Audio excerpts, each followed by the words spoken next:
여러분들 DC에서 정착하시면서 혹시 아이키아에서 가구 사보셨던 분들, 아이키아에서 가구 사보신 분들 한번 손 번쩍 들어보십시오. 네, 그렇죠. 제일 만만한 가구, 저렴하고 그러나 우리가 스스로 조립해야 된다라는 함정이 있지만 그래도 굉장히 편리한 가구입니다. 한국에서는 이케아라고 부르는 것 같아요, 그렇죠? 예, 이케아. 저도 이제 신혼생활하면서 아이케아에서 가구를 많이 구입해다가 썼습니다. 이사를 한두 번 하다 보니까 이제 다 망가지는 그런 아주 연약한 가구인데요. 아시는 분 아시죠?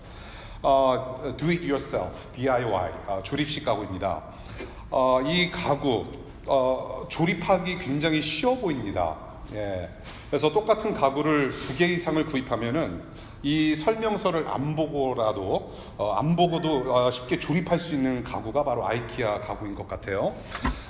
그래서 이제 책장을 하나 구입을 했습니다. 이전에도 한번 조립해본 경험이 있었기 때문에 자신만만하게 이제 그 설명서 박스에다 집어넣고 이제 그 나무들을 다 꺼내서 이제 조립하기 시작합니다. 전에는 10분 만에 끝냈던 것을 5분 만에 끝냈습니다. 다 끝내고 보니까 뭔가 이상해 보여요. 예, 뭔가 이상해 보여요. 분명히 그 책장은 검정색인데 밑바닥 베이스가 나무색이에요. 예, 뒤집었던 거예요. 뒤집었어요. 이걸 어떡합니까? 이제 못질 다 해놓고 뒷판 다 붙여놓고 못질 다 해버렸는데 다시 뺄 수도 없는 상황에서 그냥 그대로 썼어요. 예, 그리고 누구 줘버렸습니다. 아는 길도 물어가라는 선조들의 지혜는 괜한 말씀이 아닌 것 같아요. 그냥 차근차근 했으면, 아는 것이라도 좀 차근차근 했으면은 끝날 수 있었는데, 좋게 끝낼 수 있었는데, 참 어리석은 경험을 했습니다. 자신감 넘치는 교만. 오늘 본문이 그런 내용이에요. 하나님은 없다라고 하면서 악을 행하는 어리석은 자에 대한 시입니다. 하나님은 없다. 우리의 인생을 너무나도 잘 아시고 우리는 하나님 안에만 거하면 되는 그런 인생, 정말로 아름답고 좋은 인생을 살 수 있는데 하나님은 없다라고 하면서 악을 행하는 자에 대한 시를 오늘 우리가 읽었습니다. 그런 사람들의 악한 행실에서 우리 하나님께서 구원해 주시기를 바라고 또 소망을 바라보는 내용입니다. 우리는 무신론자는 아니지만은, 여기서 말하는 하나님은 없다라고 우리가 이야기하고 사는 것은 아니지만은, 어리석은 구석은 없는지, 정말로 저와 여러분들은 참 지혜를 가지고 살아가고 있는지 한번 되돌이켜보는 시간이 됐으면 좋겠어요. 시편 14편. 오늘 14편을 보면서 먼저 이 어리석은 사람이라고 하는 사람들의 모습은 무엇인가를 보게 됩니다. 어리석은 사람은 어떤 사람인가? 하나님은 없다라고 믿는 자가 어리석은 사람이라고 이야기를 해요. 하나님은 없다. 그런 사람들이 어리석은 사람들이다. 저희가 주로 하나님을 없다라고 하는 사람들을 무신론자라고 부릅니다. atheist. 무신론자. 그런데 여기서 말하는 무신론자는 지금 우리가 알고 있는 유튜브 상상에서 많이 이렇게 볼 수 있는 그런 무신론자의 모습이 아닙니다. 우리가 주로 아는 무신론자는 종교와 철학을 굉장히 공부를 많이 해서 신은 없다라고 나름대로 증명해 보일 수 있는 사람들을 덜어서 우리는 무신론자라고 얘기를 합니다. 그것이 현대, 저와 여러분들이 흔히 접하는 무신론자들의 모습인데요. 그래서 이러한 무신론자들은 나름대로 이성의 바탕을 둔 어떤 지식적인 무신론자를 갖다가 무신론자라고 표현을 하는 것이죠. 근데 오늘 14편에서 말하는 무신론자는 그런 지성적인, 지식적인 무신론자가 아닙니다. 이성적으로 판단해서 신이 없다고 하는 사람들은 최소한 이렇게 악독하지는 않아요. 무슨 말인지 아시겠죠? 나름대로 종교와 철학을 열심히 공부해서 신은 없다. 그런 사람들은 최소한 시편 기자가 말하는 그런 악독함은 발휘하지 않습니다. 착한 사람들 많아요, 나름. 예. 그런데 오늘 이 14편에서 말하는 여기서의 무신론자는 지적 수준과 상관없이 무조건 하나님 없다라고 얘기하고 하나님을 두려워하지도 않고 그냥 하나님 없이 막무가내로 살아가는 사람들 얘기를 해요. 그냥 nothing between ears, Nothing between ears. There is no brain. Nothing. 생각 없이 그냥 하나님 없다, 내가 왕이다라고 살아가는 사람의 모습을 무신론자라고 표현하면서 오늘 본문에서 그 얘기를 하는 것이죠. 굉장히 악독해요. 이런 무신론자, 아무 생각 없이 살아가는, 악행하는 사람의 특징, 하나님 없다라고 하는 어리석은 사람의 특징을 무려 10가지나 우리가 보게 돼요. 자, 우리 성경을 한번 쭉 보면서 우리가 이야기를 나눴으면 좋겠어요. 1절입니다. 첫 번째, 한결같이 썩어서 더럽다. 1절, 바른 일을 하지 않는다. 3절, 다른 길로 빗나가서 다 썩었다. 3절, 착한 일을 하지 않는다. 4절, 죄악을 행한다. 또 4절, 무지하다. 4절, 약자들을 착취한다. 4절, 하나님을 부르지 않는다. 5절, 하나님을 두려워할 것이다. 6절, 가난한 자들을 좌절시킬 것이다. 무려 10가지예요. 풀어서 보니까 가난한 자들을 좌절시킨다. 그러니까 이 가난한 자들은 하나님을 찾고 있습니다. 너무나도 힘들기 때문에 하나님을 찾고 하나님을 갈망하고 여기서 구원받기를 원하는 사람들, 나름대로의 계획이 있습니다. 생각이 있어요. 하나님만을 붙잡고자 하는. 그런데 그것들조차도 좌절시켜버리는, 선한 것이 하나도 없는 사람들의 모습을 여기 그려내고 있습니다.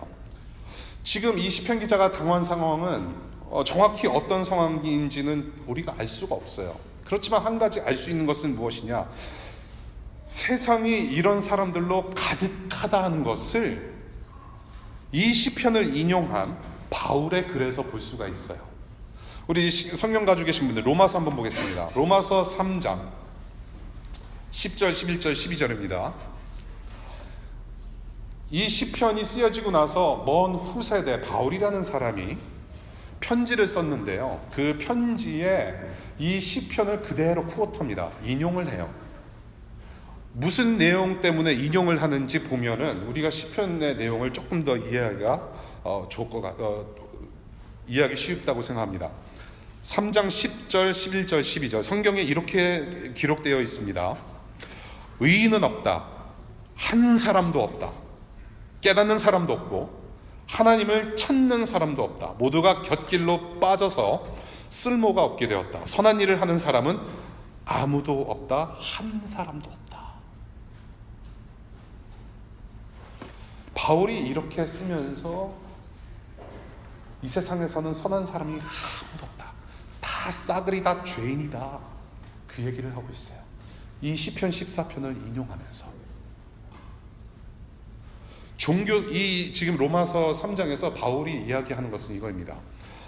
종교성이 아주 투철한 신앙생활을 아주 잘해 보이는 유대인들의 잘못을 지적하면서 모든 사람들이 다 죄 아래 있다라고 이야기를 하면서 인용하는 거예요. 유대인들아, 겉보기에는 너네들이 종교성이 참 투철해 보이지만 그렇지 않다. 다 죄인이다. 시편 14편에서 말하는 그 하나님 없다라고 하는 어리석은 사람들이 바로 너희들이다라고 하는 거예요. 하나님 보시기에는 지금 종교 생활을 아주 잘하고 있는, 겉으로 신앙 생활을 아주 잘하고 있는 유대인들이나 시편 기자가 말하는 이 무신론자들이나 다를 바 없다라는 얘기입니다, 여러분. 다 어리석다. 다 죄인이고 선한 사람 아무도 없다. 이거는 굉장히 무서운 얘기예요, 여러분. 그래서 말씀드리는 것은 무엇이냐 하면 저와 여러분들도 우리도 그럴 수 있다는 얘기예요. 입으로는 찬양하지만 겉으로는 우리가 기독교를 믿는 종교인으로서 살아가는 모습으로 살아가고는 있지만은 다분히 우리는 하나님 없다라고 생각하면서 살아갈 수 있는 어리석은 자의 모습을 그대로 지니고 살아갈 수 있다는 얘기예요. 그 경고의 말을 좀 우리가 좀 생각해 봤으면 좋겠어요. 두 번째입니다.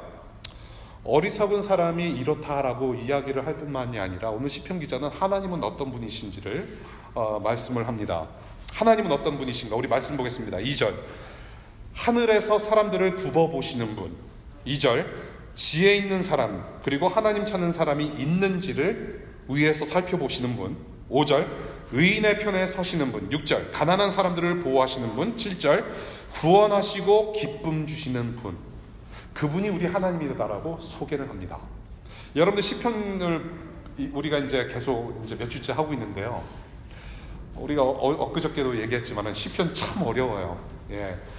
시편 1편을 우리가 이제 음악적으로 표현하면 메이저 코드입니다. 아주 조금 약간 밝아요. 이렇게 복된 내용 있지 않습니까? 복 있는 사람은 서치. 그래서 굉장히 밝아요. 근데 이제 2편, 두 번째 시편부터는 계속 힘든 얘기예요, 지금. 그래서 힘들어요, 저희도. 똑같은 얘기하는 것 같고, 다 고통스럽고, 가난한 사람. 너무 힘들어요. 마이너 코드입니다. 예, 암울하게. 예. 그런데 저와 여러분들이 한 가지 꼭 명심해야 될 것은 이러한 비슷한 내용처럼 보일지라도 시편 기자가 분명히 얘기하는 것은 하나님은 누구이시다라고 말하고 있다는 거예요. 우리는 그것을 놓치면 안 돼요. 하나님, 지금 2절부터 7절까지 하나님은 어떤 분이신지 정확하게 저에게 이야기를 해주고 있습니다. 땅이 아니라 하늘에서 이 세상을 내려다보시면서 자기 백성들에게는 구원을 베푸시고 하나님 없다 하는 자들, 그리고 하나님을 대적하는 자들을 향하여서는 두려워 떨게 하시면서 진노 내리시는 공의의 하나님으로 얘기를 해요. 그 하나님을 지금 이 시편 기자가 기억하면서 7절에서는 소망을 노래합니다. 첫 번째, 구원을 구하는 노래입니다. 구원해 주십시오 노래하고 있어요. 우리 7절 보니까 시온이라는 그 단어가 나오죠. 지명이 나옵니다. 자이언. 시온, 이것은 예루살렘을 가리킵니다. 하나님께서 거하시는 거룩한 도성 예루살렘.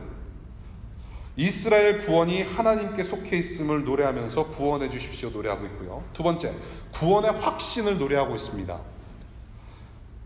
그들의 땅이라고 표현하고 야곱이라는 사람의 이름이 나옵니다.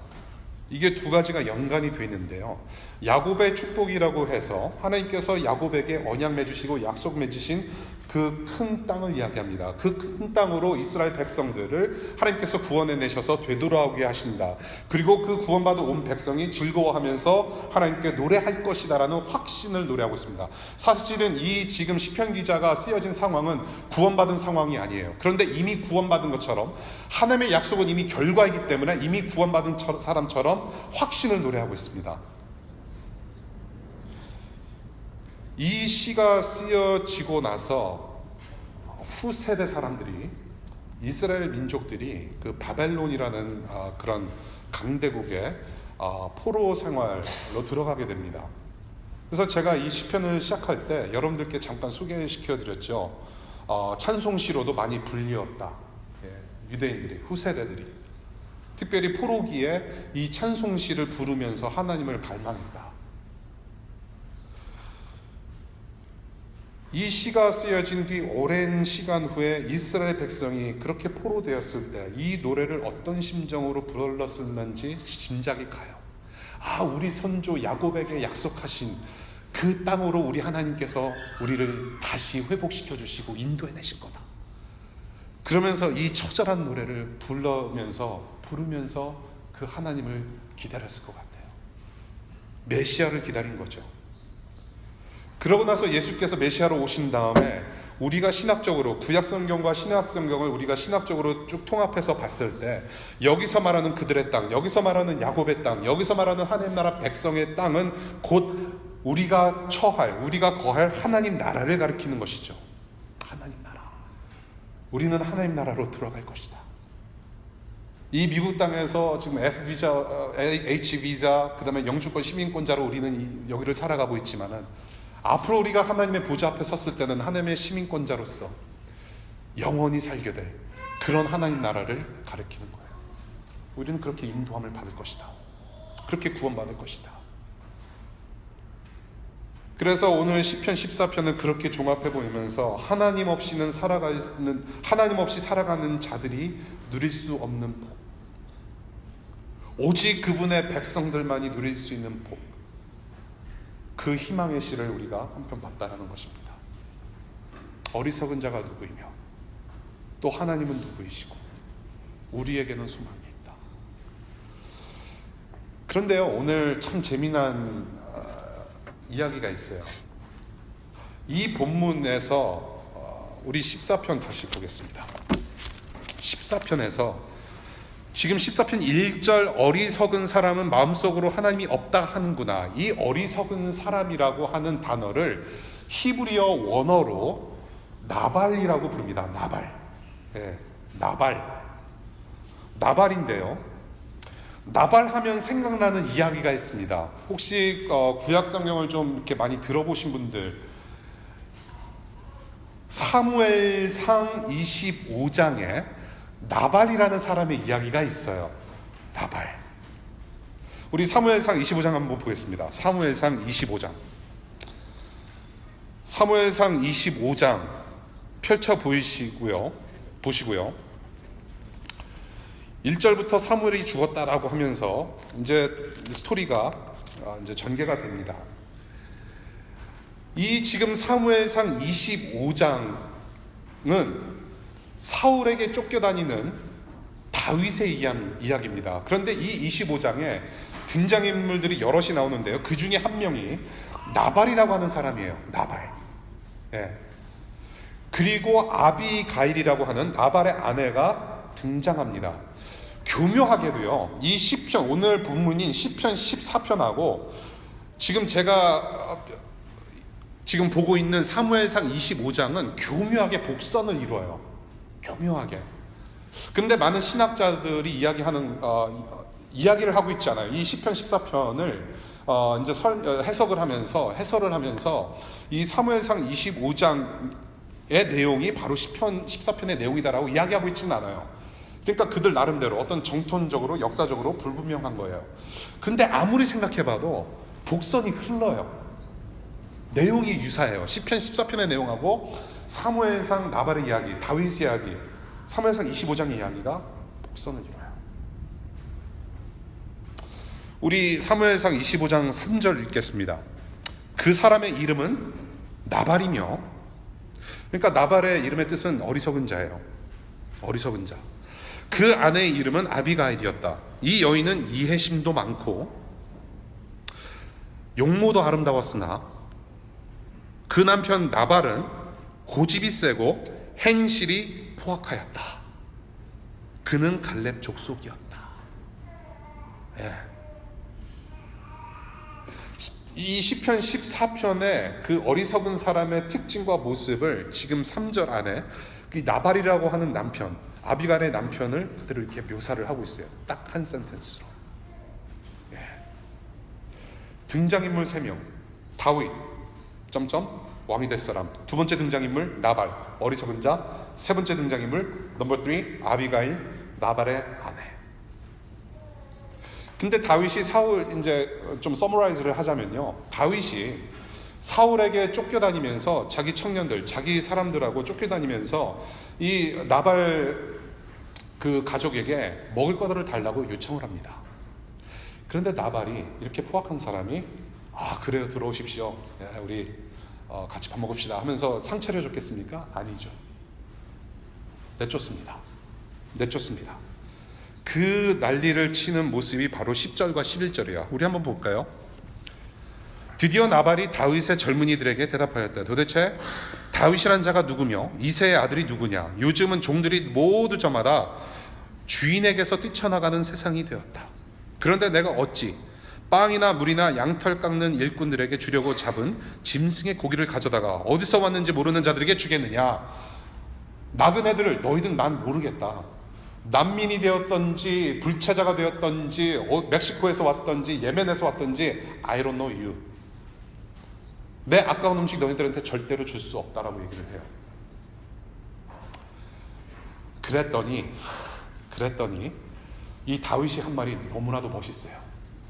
다윗이 뭐라고 했는지 13절 딱 위색당합니다. 먹을 거 없다라고 이제 내팽개침을 당하면서 다윗이 청년한테 얘기해요. 야, 칼차. 이걸 좀 여러분들이 상상력을 좀 동원해서 좀 이렇게 상상해봤으면 좋겠어요.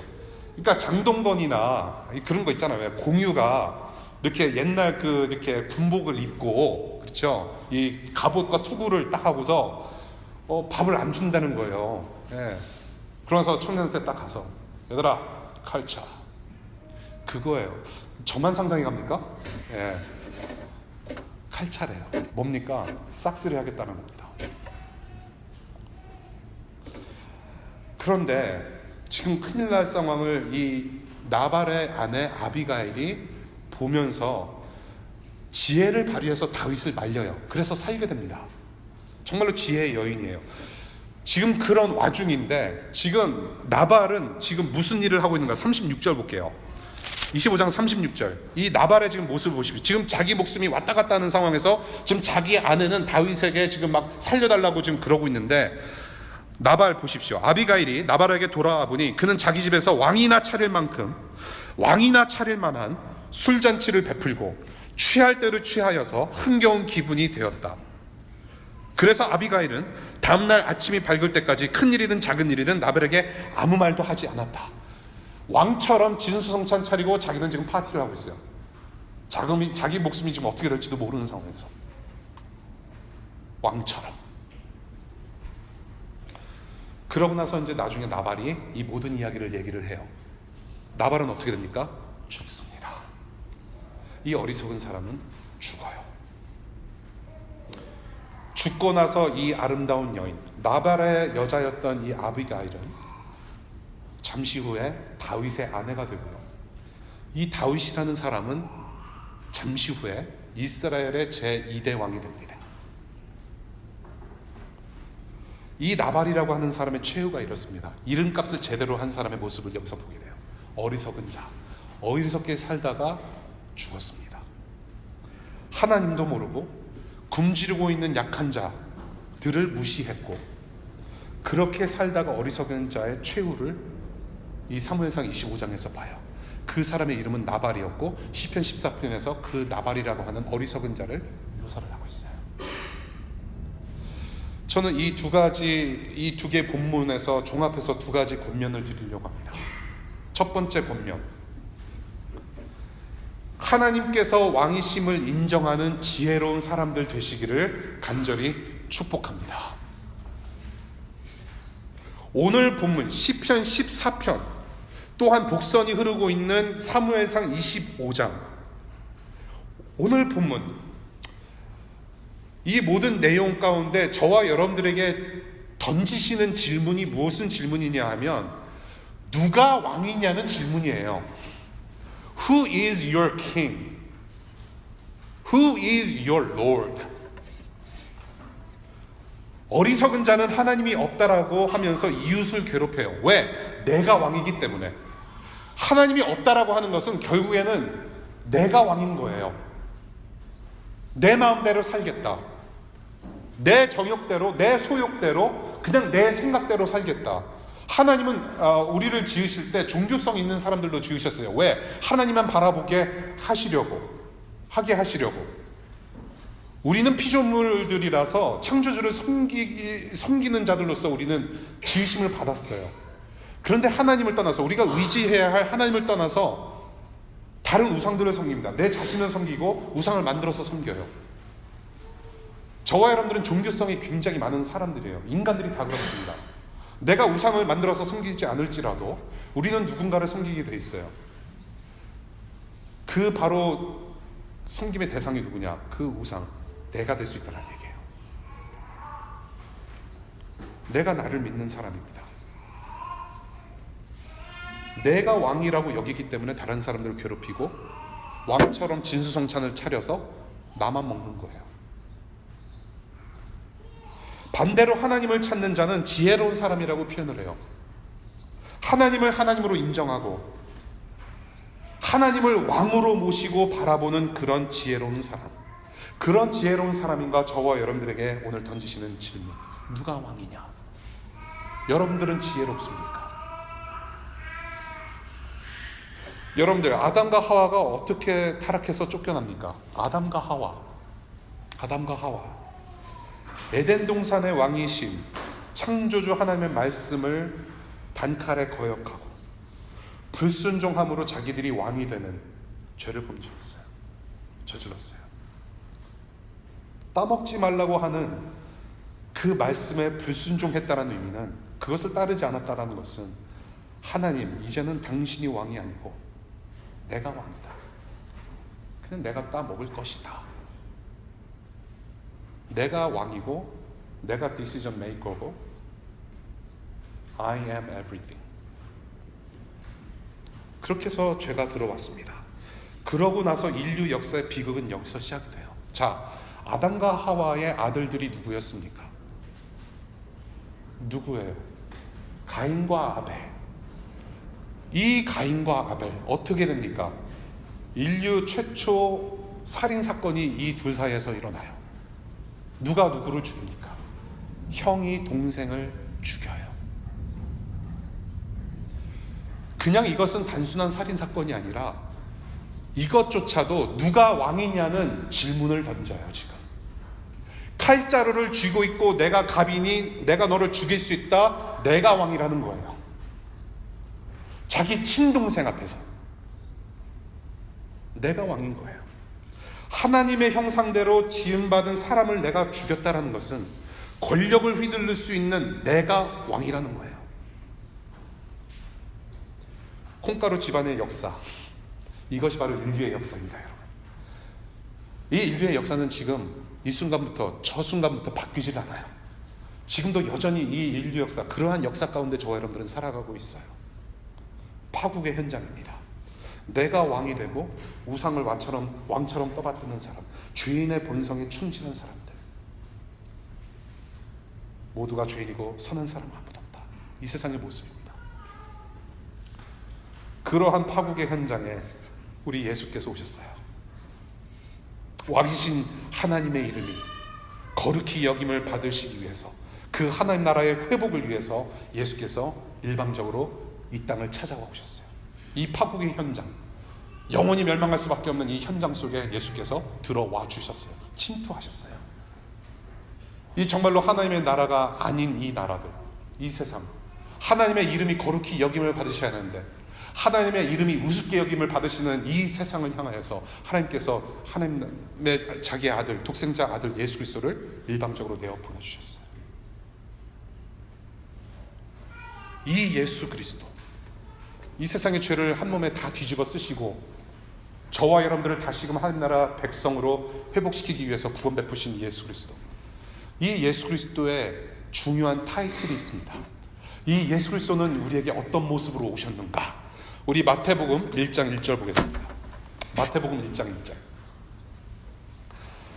1절. 여러분들이 이제 1월 1일 매해 첫 날에 창세기 1장 1절부터 쭉 하다가 말씀 묵상, 이제는 성경 일독해야지 하면서 이제 창세기 1장부터 쭉 하다가 이제 뭐 출애굽기 한 중간, 그렇죠? 물 갈라지면 이제 굉장히 보링한 이야기들이 굉장히 심심한 내용이 나오면서 레위기, 민수기 먼저 쭉 나오죠. 그러다가 이제 구약 성경 말씀 묵상 포기하고 찾는 본문 마태복음 1장 한 3월달 정도, 그렇죠? 그런데 여러분들 이 마태복음 1장 1절을 읽으실 때마다, 생각하실 때마다, 묵상하실 때마다 여러분들 가슴이 뛰어야 돼요. 1장 1절 보겠습니다. 아브라함의 자손이요 다윗의 자손인 예수 그리스도의 계보, 족보는 이러하다 하면서 사람 이름들이 쭉 나와요. 예수 그리스도의 족보입니다. 예수 그리스도의 족보. 예수 그리스도의 족보가 이렇게 쭉 나와요. 그런데 이 타이틀이 무엇입니까? 첫 번째, 아브라함의 자손, 믿음으로 나온 자손, 그 사람이 예수이고, 두 번째 타이틀입니다. 누구의 자손? 다윗의 자손 예수 그리스도다. 이 다윗이 누구였습니까? 아까 어느 나라 두 번째 왕이라고 그랬죠? 이스라엘의 왕가의 자손으로 오신 예수 그리스도를 가리킵니다. 왕가의 자손으로 오신 예수 그리스도. 단순히 이스라엘 이 민족만 구원하시는 메시아가 아니라 저와 여러분들을 구원하시러 오신 메시아 왕의 족보가 바로 1장 1절부터 시작되는 내용이에요. 아까 사무엘상 25장에 누가 내침을 받았죠? 앞으로 왕이 될 사람, 언약의 백성으로서 대표가 될 사람 다윗이 내침을 당했어요. 그 뒤로 자손 대대가 흘러서 예수 그리스도가 그 족보 안에서 태어나게 됩니다. 왜? 왕으로서 저와 여러분들을 통치하시려고, 우리를 구원해내서 영원한 왕 되신 하나님 나라 보좌로 저와 여러분들을 인도해내시기 위해서 왕으로 오신 예수 그리스도, 그 예수를 믿는 믿음으로 저와 여러분들은 거룩한 백성이고 왕같은 제사장들로서 이 세상을 하나님과 함께 책임지는 그런 존재들로 회복시켜 주신 것입니다. 저는 여러분들 그 믿음이 있으시기를 바라요. 예. 그래서 저와 여러분들은 별명이 있습니다. 왕따. 우리는 왕따예요. 왕을 따르는 사람들. 이런 건 적어주셔도 돼요. 하나님은 왕이세요. 하나님은 왕이시고 저와 여러분들은 하나님 나라 왕의 백성들이기 때문에 예수께서 왕이 되셔서 오셨어요. 구원하셨습니다. 저와 여러분들이 붙어있는, 앞에 붙어있는 Esquire, JD, PhD, 그러한 타이틀보다도 더 좋은 타이틀이 있어요. 왕같은 제사장들, 성도.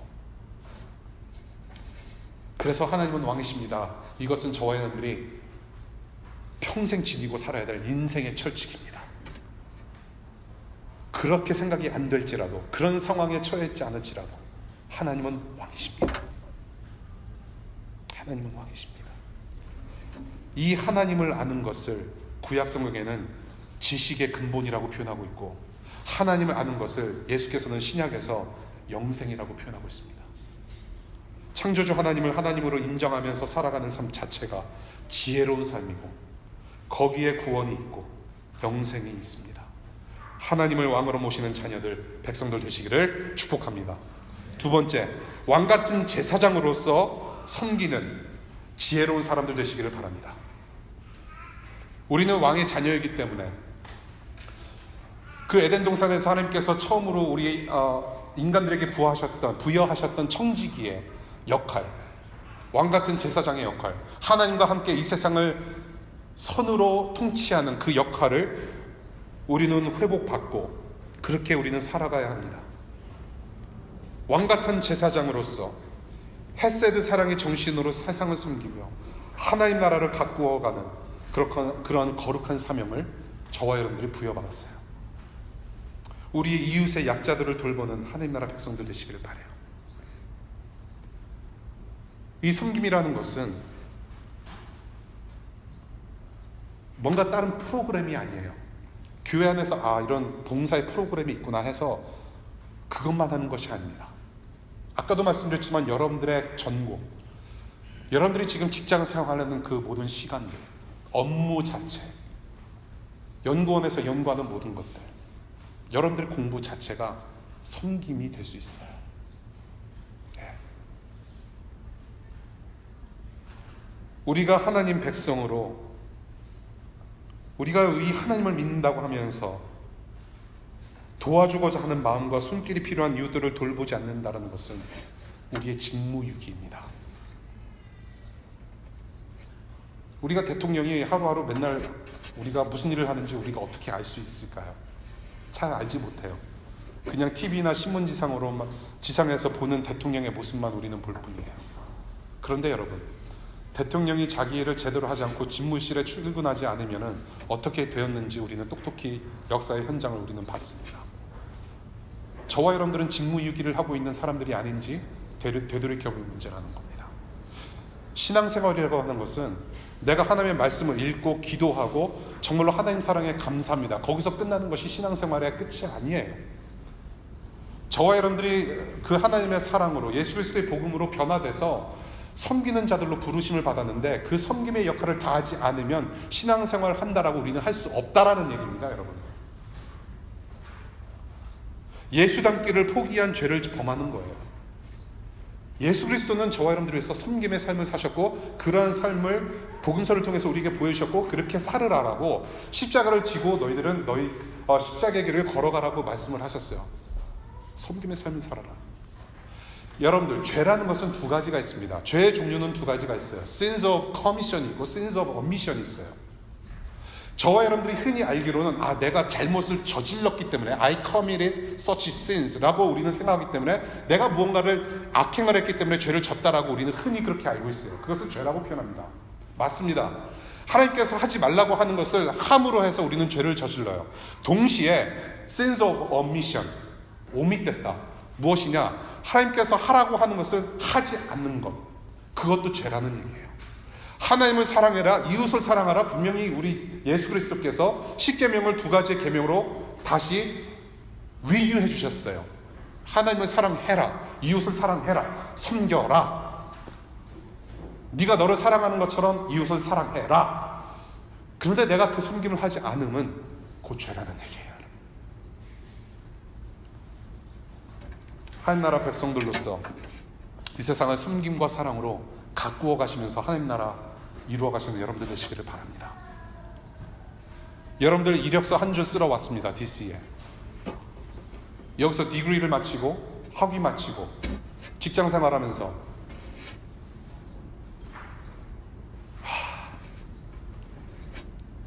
멋있어요. 여러분들 여기서 3주가 되셨던지 5개월 인턴십이 되었던지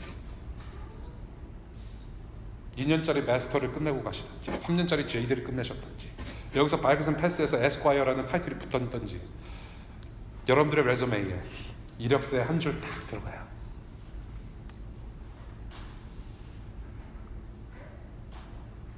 저는 여러분들이 이 DC에서 이력서에 한 줄을 올리실 때마다 거룩한 부담감 가지시기를 바랍니다. Please. 예수 그리스도께서 십자가에서 죽으신 이유가 여러분들의 이력서를 아름답게 꾸미기 위해서 죽으셨나요? 아니잖아요. 한 줄 한 줄 올라갈 때마다 섬김의 사명을 충실히 감당하실 수 있기를 바랍니다.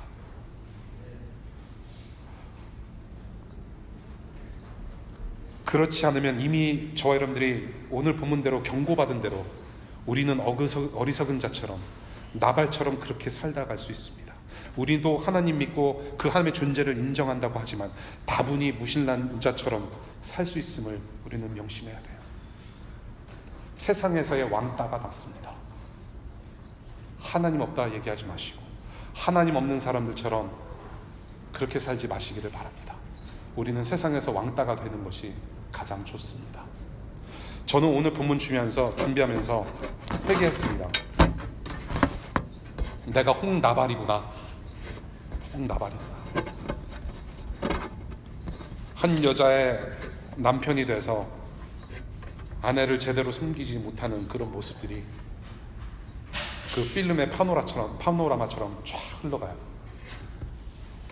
아빠로서의 역할 제대로 하지 못하고 아빠라는 타이틀이 있기 때문에 목소리가 더 크고 힘이 세다라는 이유로 왕처럼 군림했던 가장의 모습. 그래서 하나님 앞에 반성하고 도움을 요청했습니다. 여전히 왕이신 예수가 필요한 사람이구나.